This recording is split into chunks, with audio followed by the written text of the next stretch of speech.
જય Shri Krishna. Welcome back to my YouTube channel Vraj Cook. તો friends, આજે આપણે લીલી તુવેરની કચોરી કરવાના છીએ. તો એ તમને બતાવું. તો અહીંયા છે ને લીલી તુવેર લઈ લીધી છે, એકદમ મસ્ત મજાની ફ્રેશ. અને હવે છે ને ખાયણીમાં આપણે ખાંડી નાખવાની, મિક્સરમાં નથી પીસવાની. તો એ છે ને આખા ભાંગી અને મસ્ત રાખવાની છે. તો અહીંયા મારા મમ્મી છે ને જે તુવેરને છે ને ખાંડે છે.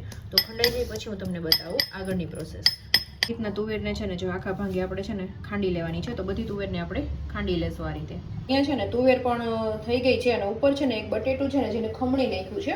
બટેટાનો ટેસ્ટ પણ આમાં ખૂબ જ સરસ આવે છે, એટલે બટેટાને તમે સ્કીપ ન કરતા. એટલે બટેટુને પણ આમાં છે ને સાથે જ ખમણી લેવાનું છે. આપણે આગળ વઘાર કરવાનો છે, એની સાથે બટેટું છે ને એ પણ કૂક થઈ જશે. આપણે છે ને મોટી 2 ચમચી તેલ લઈ લીધું છે. હિંગ એડ કરશું. ધીમો કરી નાખીએ એટલે નકર બળી જાય. હા, કરી નાખીએ. અને આપણે મોટી 2 ચમચી આદુ મરચાંની પેસ્ટ એડ કરશું.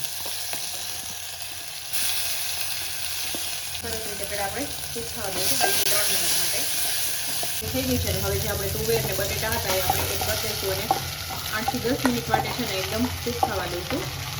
અને વચ્ચે વચ્ચે આપણે મિક્સ કરતા જઈશું. હવે આમાં રોટી મસાલા પણ આપણે એડ કરવાના છે. પ્રમાણે નિમક એડ કરવાનું છે અને 1 ચમચી ગરમ મસાલો, 3 ચમચી જેટલી ખાંડ એડ કરવાની. 1 થી 1.5 લીંબુનો રસ એડ કરી દઈશું. અને છે ને પ્રોપર રીતે મિક્સ કરી દઈશું અને 8 થી 10 મિનિટ માટે આપણે મીડિયમ ફ્લેમ ઉપર આપણે કૂક કરવાનું છે, જેથી તુવેર અને બટેટું સરસ રીતે કૂક થઈ જાય. લોટ લઈ લીધો છે અને એમાં ટેસ્ટ પ્રમાણે નિમક એડ કરી દેવાનું છે અને આપણે 2 થી 3 ચમચી જેટલું આપણે તેલનું મોણ એડ કરી દેવાનું છે.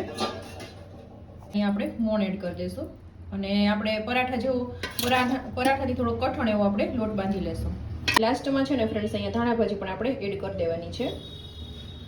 રોટલીમાંથી નાનું લઈ લેશું અને નાની નાની પૂરી જેવી આપણે રોટલી વણી લેશું. તમારે કચોરીની સાઈઝ છે ને મીડિયમ હોય છે. તમારે પછી સાઈઝ થોડી પ્લસ માઇનસ કરવી હોય તો કરી શકો છો. મસાલો છે આપણે પૂરી લઈ લેવાની છે. એમાં 1 થી 1.25 ચમચી જેટલી આપણે મસાલો છે એડ કરશું અને જો આ રીતના પેક કરવાની છે, જે મારા મમ્મી કરે છે અત્યારે.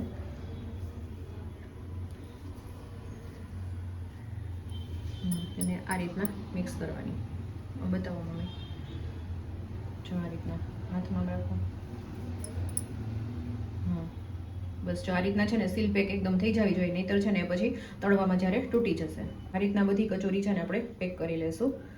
બસ આ રીતના સિમ્પલ ને સાદું સિમ્પલ જ છે. આ રીતના આપણે પેક કરવાની છે, પણ ખાસ એ કે વ્યવસ્થિત પેક થવી જોઈએ, તૂટવી ન જોઈએ. જો તૂટી જશે ને તો પછી તેલમાં જ્યારે તમે ફ્રાય કરશો ને ત્યારે એ બધું ફૂટી જશે, એટલા માટે. એટલે ખાસ એને છે ને સીલ પેક કરવાની તમારે. જે તેલ આવી ગયું છે અને આપણે કચોરી છે ફ્રાય માટે એડ કરી દઈશું અને મીડિયમ ટુ હાઈ ફ્લેમ ઉપર આપણે કરવાની છે.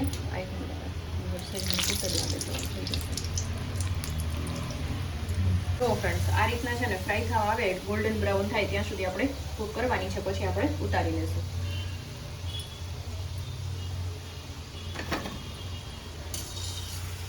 તો આ રીતના બધી કચોરી છે આપણે રેડી કરી લઈશું. આપણી ફાઇનલ કચોરી બનીને રેડી થઈ ગઈ છે, જે આંબલીની ચટણી સાથે, અધરવાઇઝ કેચઅપ સાથે બહુ જ સરસ ટેસ્ટી લાગે છે. તો તમે પણ, અને એકદમ હેલ્થ માટે પણ એકદમ સારી, જે ઘઉંના લોટની બનાવેલી છે ફ્રેન્ડ્સ. તો તમે પણ ઘરે જરૂરથી બનાવજો. અત્યારે જે લીલી તુવેરની સિઝન છે તો એમાં ખૂબ જ સરસ ભાવશે. તો આઈ હોપ કે આજનો વિડીયો તમને પસંદ આવ્યો હશે ફ્રેન્ડ્સ. વિડીયો થોડો પણ પસંદ આવ્યો હોય તો ચેનલને લાઇક, શેર અને સબસ્ક્રાઈબ કરવાનું બિલકુલ ભૂલતા નહીં. તો મળતા રહેશું નવા કુકિંગ સાથે. ત્યાં સુધી જય શ્રી કૃષ્ણ.